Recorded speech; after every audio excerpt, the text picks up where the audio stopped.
आज हम नदियों का तीसरा पार्ट देखेंगे, आंतरिक प्रवाह प्रणाली वाली नदियां। आंतरिक प्रवाह प्रणाली से संबंधित जो नदियां हैं, इन पे महत्वपूर्ण क्वेश्चन कौन से बनते हैं, इन सभी की चर्चा हम करेंगे। सभी साथियों को गुड इवनिंग, नमस्कार, वंदे मातरम, राम राम। हाँ जी, अभी अपने कह के आज का पहला क्वेश्चन हम देखते हैं। ये देखिए, अपने को ध्यान रखना है कि जो नदियों से संबंधित ये तीनों वीडियो है, आज तीसरा बनने जा रहा है। आप देखेंगे तो इन सभी में बहुत से महत्वपूर्ण क्वेश्चन आपको मिलेंगे, और इन महत्वपूर्ण क्वेश्चन के साथ में क्या है कि आप इनकी पीडीएफ है वो भी हमारे टेलीग्राम चैनल से प्राप्त कर सकते हैं। लगातार आपको पीडीएफ है वो टेलीग्राम चैनल से प्राप्त हो जाएगी, ठीक है। तो पीडीएफ तुरंत बाद में क्लास के टेलीग्राम चैनल से प्राप्त कर लें। हम आज का पहला क्वेश्चन देखते हैं। पहला क्वेश्चन हमारा क्या है, प्रत्येक क्वेश्चन है, इसको आप ध्यान पूर्वक पढ़ना है, और ध्यान पूर्वक पढ़कर और बड़ी ही सही सोच समझ कर क्या करना है, हमें उत्तर देना है। पहला हमारा क्वेश्चन क्या है कि जब शिवालिक की पहाड़ियों में मूसलाधार बारिश होती है तो राजस्थान के कौन से शहर को डूबने का खतरा हो जाता है। शिवालिक की पहाड़ियां कहाँ है? शिवालिक की पहाड़ियां हैं हिमाचल प्रदेश में, और ये जो शिवालिक की पहाड़ियां हैं हिमाचल प्रदेश में, इनको जब क्या है कि इनमें मूसलाधार बारिश होती है तो डूबने का खतरा कहां पे हो जाता है? हनुमानगढ़, बीकानेर, बालोतरा, अजमेर। फटाफट से उत्तर दे देंगे सभी साथी, जल्दी से इसका उत्तर दे देंगे। हाँ जी, ज्यादातर साथी हैं ए दे रहे हैं, कुछ साथी 3 नंबर दे रहे हैं। तो यहां अपने को ध्यान रखना है कि शिवालिक की पहाड़ियां, तो यहां तो हमारा उत्तर क्या रहेगा? हनुमानगढ़। पर अपने को यहां ये ध्यान रखना है कि ये जो क्वेश्चन बनाया है मैंने, ये क्या कि 2 बार ऐसे पूछा गया कि जब पुष्कर की पहाड़ियों में मूसलाधार बरसात होती है, कहा जगह चेंज की है, पुष्कर की पहाड़ियों में मूसलाधार वर्षा होती है तो राजस्थान का कौन सा शहर डूब जाता है? तो पुष्कर की पहाड़ियां का जल है वो कहां आता है? लूनी नदी में, और लूनी नदी के पेटे से नीचे शहर कौन सा है? बालोतरा। जब पुष्कर की पहाड़ियों में क्या है बारिश होती है तब तो बालोतरा डूबता है। और शिवालिक की पहाड़ियों से घग्गर नदी निकलती है, और घग्गर नदी के किनारे राजस्थान का शहर है बहुत से हैं, जैसे हनुमानगढ़ है, पीलीबंगा है, सूरतगढ़ है, अनूपगढ़ है ना। पर घग्गर नदी के पेटे से नीचे हनुमानगढ़ है, तो जब यहाँ मूसलाधार वर्षा होगी यानी घग्गर में उफान आएगा तो हनुमानगढ़ है वो डूब जाएगा। तो यहाँ ये इसका उत्तर रहेगा। अपने को ये ध्यान रखना है कि घग्गर जो नदी है, घग्गर नदी के पेटे से नीचे स्थित शहर, घग्गर नदी के पेटे से नीचे स्थित शहर है वो कौन सा है? वो है हनुमानगढ़। और लूनी नदी के पेटे से नीचे स्थित शहर कौन सा है? लूनी नदी के पेटे से नीचे स्थित शहर, नीचे स्थित शहर ये हमारा कौन सा है? ये है बालोतरा। ये अपने को ध्यान रखना है। नेक्स्ट अगला क्वेश्चन ध्यानपूर्वक पढ़ेंगे, फिर हमें उत्तर देना है। मीठा खाड़ी में विलुप्त होने वाली नदी है घग्गर नदी, रूपनगढ़, काकनी, उपयुक्त सभी। मीठा खाड़ी में कौन सी होती है? फटाफट से उत्तर दे देंगे। हाँ जी, मीठा खाड़ी में कौन सी होती है? फटाफट से साथी लोग बता देंगे। उत्तर आप साथियों के आ रहे हैं। हाँ जी, मीठा खाड़ी में विलुप्त होने वाली कौन सी है? काकनी नदी। इसी काकनी नदी को काकनेय नदी भी कहते हैं। काकनेय नदी और इसी को मसूरदी नदी भी कहते हैं। स्थानीय नाम इसका मसूरदी है। तो ये क्या है कि ये आंतरिक प्रवाह प्रणाली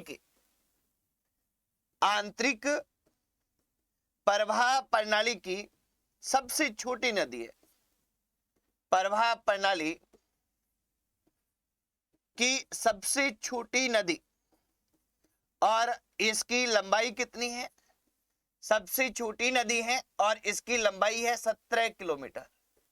ठीक है, ये क्या है कि कोठारी गांव की पहाड़ियां अथवा कोटड़ी गांव की पहाड़ियां जैसलमेर में वहां से निकलती है, जैसलमेर में भुज हिल का निर्माण करती हैं और मीठा की खाड़ी में आकर क्या हो जाती है? ये विलुप्त हो जाती है। इसके बाद में घग्गर नदी है।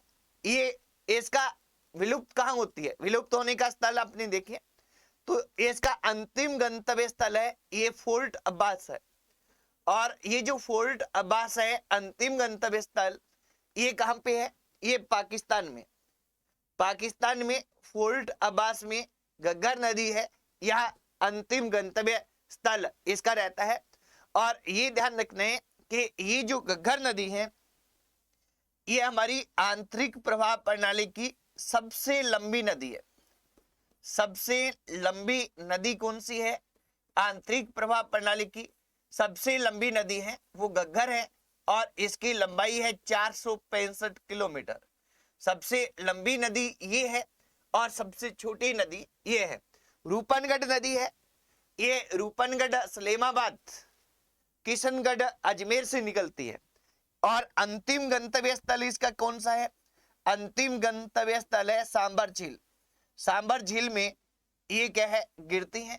तो अंतिम गंतव्य स्थल इसका सांबर झील रहता है। इसके बाद में नेक्स्ट अगला क्वेश्चन हम देखते हैं। अगला हमारा क्वेश्चन है कि राजस्थान की कौन सी नदियों का उल्लेख भारत के प्राचीनतम ग्रंथ ऋग्वेद में मिलता है? कौन सी नदियों का उल्लेख है? वो भारत के प्राचीनतम ग्रंथ है ऋग्वेद, उसमें मिलता है। ये हमें बताना है। फटाफट से कमेंट कर देंगे सभी साथी। हाँ जी, चंदन लोधोइया साहब, मदन लाल, अरविंद, मंजू, शैली, सत्यनारायण, योगराज, विकास, अनिल, समीर बहादुर, सभी साथी उत्तर दे रहे हैं और सभी के सभी साथियों के उत्तर लगभग सही आ रहे हैं। देखिए कौन सी दो नदियां हैं, कौन सी नदियां हैं जिनका उल्लेख इसमें है? सरस्वती, द्रव्यवती। ये द्रव्यवती इस तरह से लिखना था। सरस्वती, चंबल, द्रव्यवती, बनास कोई नहीं। यहां अपने को ध्यान रखने कि द्रव्यवती सरस्वती है। इस सरस्वती नदी का अवशेष है।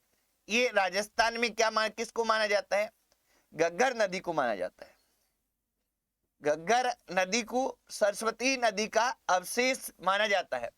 एक तो इसका उल्लेख है और दूसरा द्रव्यवती, ये जयपुर में है। द्रव्यवती जयपुर में है और अभी इसको अमानी शाह का नाला नाम से जाना जाता है। अमानी शाह का नाला ये जयपुर में है। और इन दोनों का, सरस्वती और द्रव्यवती, इनका उल्लेख किसमें है? ऋग्वेद में है, जो भारत का क्या है? सबसे प्राचीन ग्रंथ है। ठीक है साथियों, इसके बाद में हम अगले क्वेश्चन की ओर बढ़ते हैं। अगला हमारा क्वेश्चन, हाँ जी,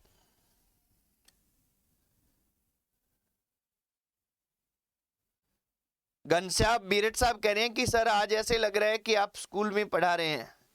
स्कूल में पढ़े हैं घनश्याम जी क्या आप? हाँ जी। अब देखो इसके बाद में नेक्स्ट अगला हमारा क्वेश्चन देखते हैं। अगला हमारा क्या है? राजस्थान में पूर्णतः बहने वाली आंतरिक प्रवाह प्रणाली की सबसे लंबी नदी। अब क्या है क्वेश्चन, अच्छे से पढ़िएगा। क्या पढ़ना है कि राजस्थान में पूर्णतः बहने वाली आंतरिक प्रवाह प्रणाली की सबसे लंबी नदी कौन सी है? चंबल है, बनास है, घग्गर है, कांतली है। ये बताना है। इसका उत्तर दीजिए आप लोग, फटाफट से दीजिए। क्या बात है, सभी साथियों के बड़ी स्पीड से उत्तर आ रहे हैं।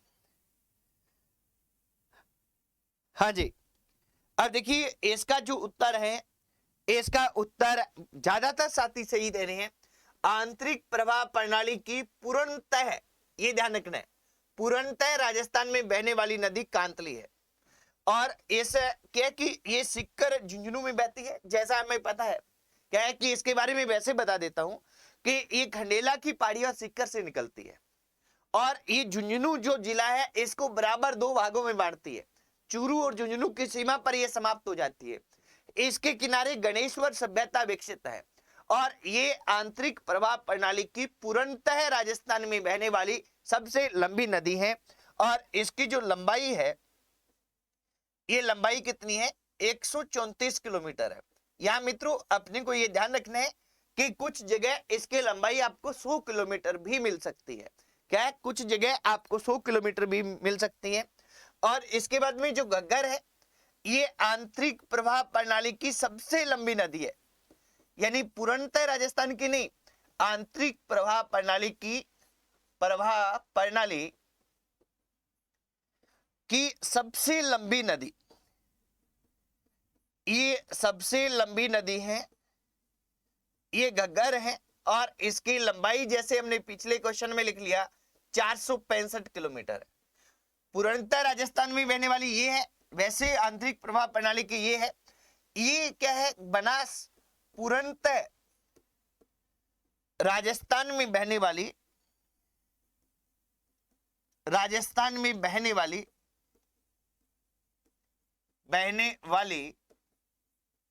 सबसे लंबी नदी, पूर्णतः राजस्थान में बहने वाली सबसे लंबी नदी कौन सी है, बनास है, और इसकी लंबाई है 512 किलोमीटर। अब देखिए कहीं आपको इसकी 480 किलोमीटर भी मिलेगी, क्योंकि ये जो आंकड़ा है ये राजस्थान कृषि विभाग का है, और वो सामने वाला है, ये ज्यादातर क्वेश्चन पूछा गया है। तो 480 किलोमीटर, 512 किलोमीटर, दोनों इसके आंकड़े मिलते हैं, दोनों हमें ध्यान में रखने हैं। कोई एक ऑप्शन आएगा, ये राजस्थान कृषि विभाग का आंकड़ा है 512 किलोमीटर का। इसके बाद में चंबल जो नदी है, ये क्या है कि राजस्थान की सबसे लंबी नदी है, यानी पूर्णतः राजस्थान में नहीं, पर राजस्थान में बहने वाली सबसे लंबी नदी कौन सी है, राजस्थान की सबसे लंबी नदी है ये चंबल है। और इसकी लंबाई कितनी है, इसकी लंबाई पर भी वही बात है कि 966 किलोमीटर, ये तो पूछा गया है। और इसका जो 1051 किलोमीटर, ये राजस्थान कृषि विभाग का आंकड़ा इसमें दिया गया है इसकी लंबाई को लेकर। तो ये क्या कि लंबी वाली राजस्थान की सबसे लंबी नदी चंबल, राजस्थान में पूर्णतः बहने वाली सबसे लंबी नदी बनास, आंतरिक प्रवाह प्रणाली की सबसे लंबी नदी घग्गर, और पूर्णतः राजस्थान में बहने वाली आंतरिक प्रवाह प्रणाली की सबसे लंबी नदी कौन सी है, वो है कांतली, जो हमारे इस क्वेश्चन का उत्तर है। नेक्स्ट अगला हमारा क्वेश्चन देखते हैं। ये गरिमा शर्मा जी कह रहे हैं कि कॉलेज लेक्चर कब तक आएगी। गरिमा जी, जैसे आपने आगे लिख रखा है लेक्चर, तो शायद आप स्कूल लेक्चर पहले से है, तो आप क्या कि कॉलेज लेक्चर अथवा जो असिस्टेंट प्रोफेसर, कॉलेज लेक्चर का पदनाम है वो असिस्टेंट प्रोफेसर है। असिस्टेंट प्रोफेसर की वैकेंसी है, ये आपको मेरे एक अनुमान के अनुसार जून में देखने को मिल सकती है। बाकी ये अनुमान है, इसका कोई भी ऑथेंटिक सोर्स हमारे पास नहीं है, ये अपने को ध्यान रखना है। ठीक है साथियों, इसके बाद में नेक्स्ट अगले क्वेश्चन की ओर बढ़ते हैं। अगला हमारा क्वेश्चन है, मोरेल बांध किस जिले में है। मोरेल बांध किस जिले में है, ये जिला बताना है। जयपुर, दौसा, टोंक, सवाई माधोपुर। हाँ जी, फटाफट से जिला बता देंगे, फटाफट से जिला बता देंगे सभी साथी। स्कूल लेक्चर भवानी सिंह सेहरा फ्रॉम जयपुर, स्वागत है सर आपका। हाँ जी,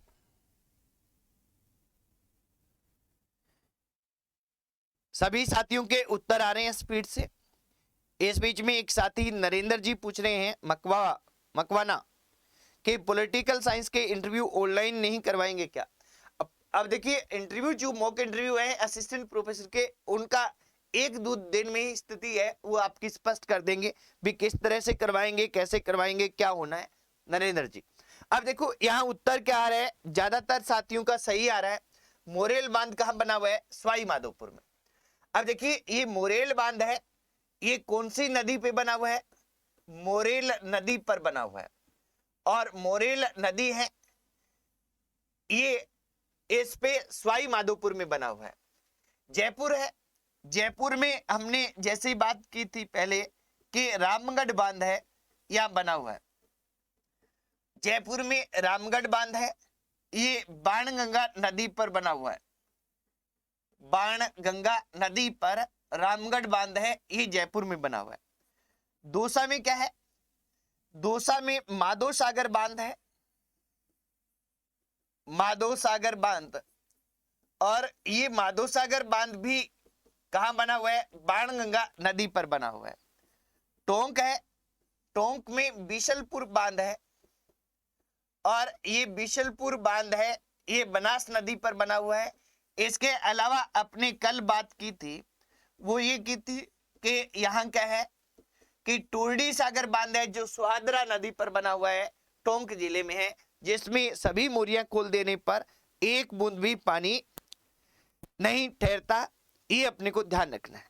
ठीक है साथियों, नेक्स्ट अगले क्वेश्चन की ओर बढ़ते हैं।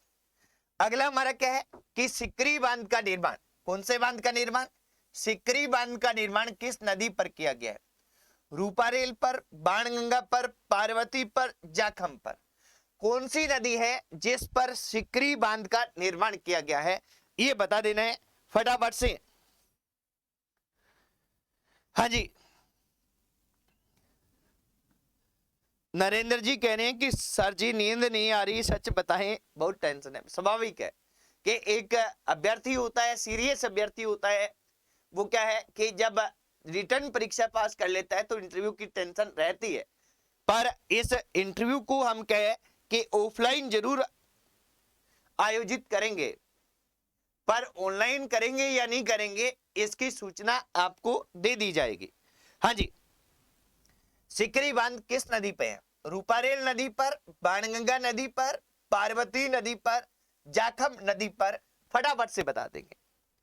हाँ जी, इसका उत्तर क्या रहेगा? रूपारेल नदी। और रूपारेल नदी पर ये क्या है? भरतपुर में बना हुआ है। कहां पे बना हुआ है? भरतपुर में। बाणगंगा पे जैसे हमने देख लिए 2 बांध, कौन से? रामगढ़ बांध और माधो सागर बांध। रामगढ़ बांध कहां बना हुआ है? रामगढ़ बांध बना हुआ है, वो बना हुआ है कहां पे? वो तो बना हुआ है हमारे जयपुर में। माधो सागर बांध बना हुआ है दौसा में। एक बांध और बना हुआ है, उसकी बात मैं आगे करूंगा क्योंकि आगे उस पे क्वेश्चन मैंने लिया है। इसके अलावा पार्वती नदी है, इस पार्वती नदी पर पार्वती बांध बना हुआ है, इसकी चर्चा हमने कल भी की थी। और ये कहां पे बना हुआ है? धौलपुर जिले में बना हुआ है। देखिए बांध के बारे में 2 बातें ध्यान रखें कि एक तो किसी भी नदी पर बना हुआ है तो उस नदी का नाम ध्यान रखना है, और दूसरा वो बांध किस जिले में बना हुआ है ये हमें पता होना चाहिए। ठीक है, इसके बाद में जाखम नदी पर जाखम बांध बना हुआ है, और जैसा हम सभी को पता है कि जाखम बांध है ये राजस्थान का सबसे ऊंचा बांध है। जाखम बांध कहां पे बना हुआ है? प्रतापगढ़ जिले में बना हुआ है, और ये राजस्थान का सबसे ऊंचा बांध है। और इसकी ऊंचाई कितनी है? इसकी ऊंचाई है वो है साथियों 81 मीटर। ऊंचाई कितनी है? ऊंचाई इसकी है 81 मीटर। ये भी अपने को ध्यान रखना है।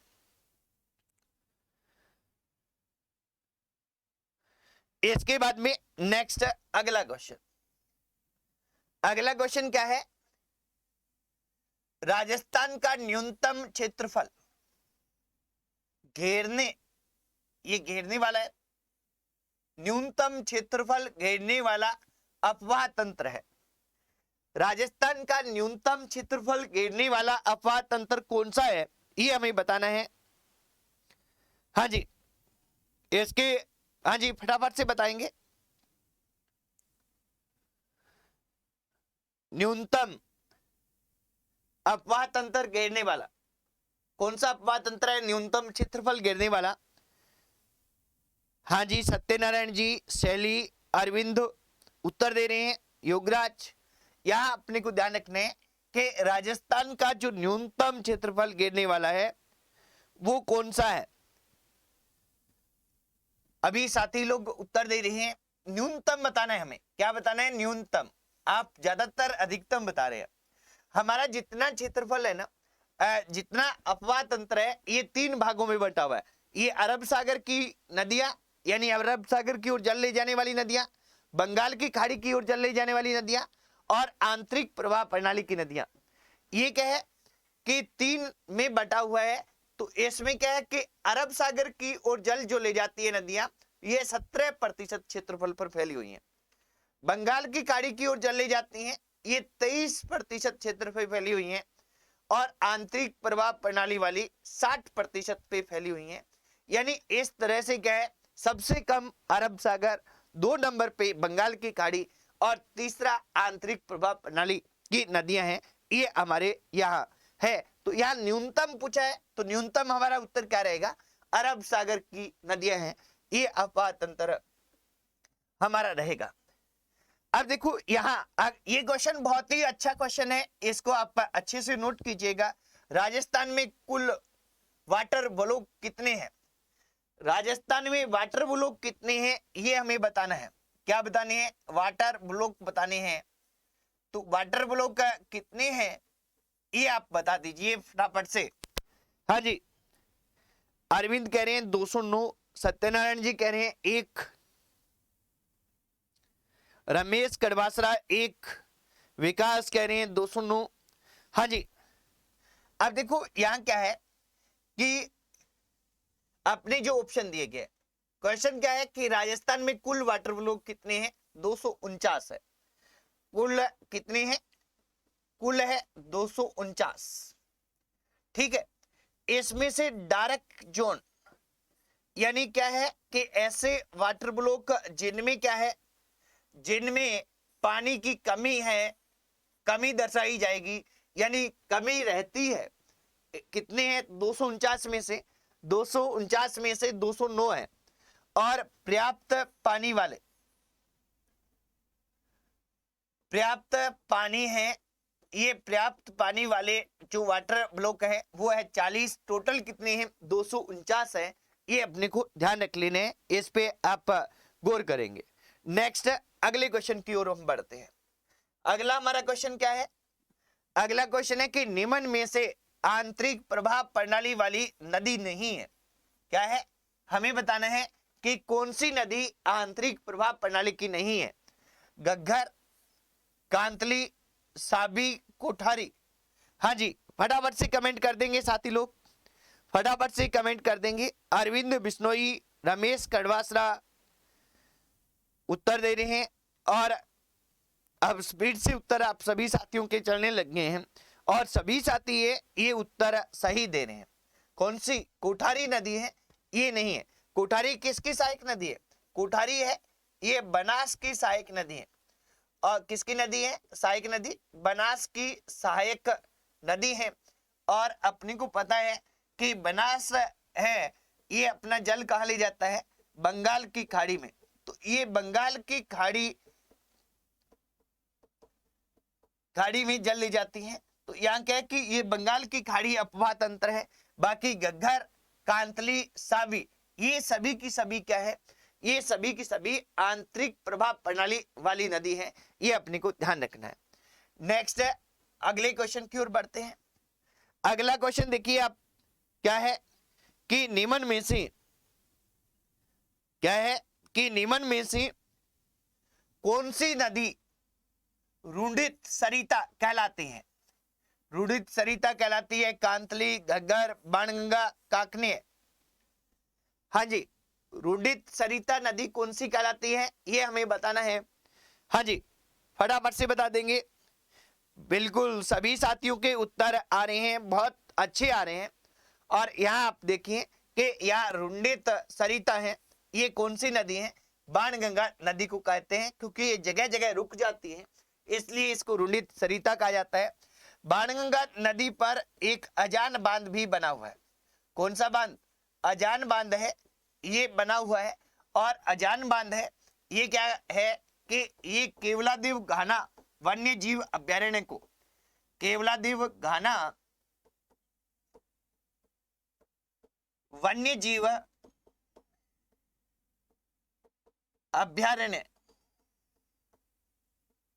अभ्यारण्य को पानी उपलब्ध करवाता है, को पानी उपलब्ध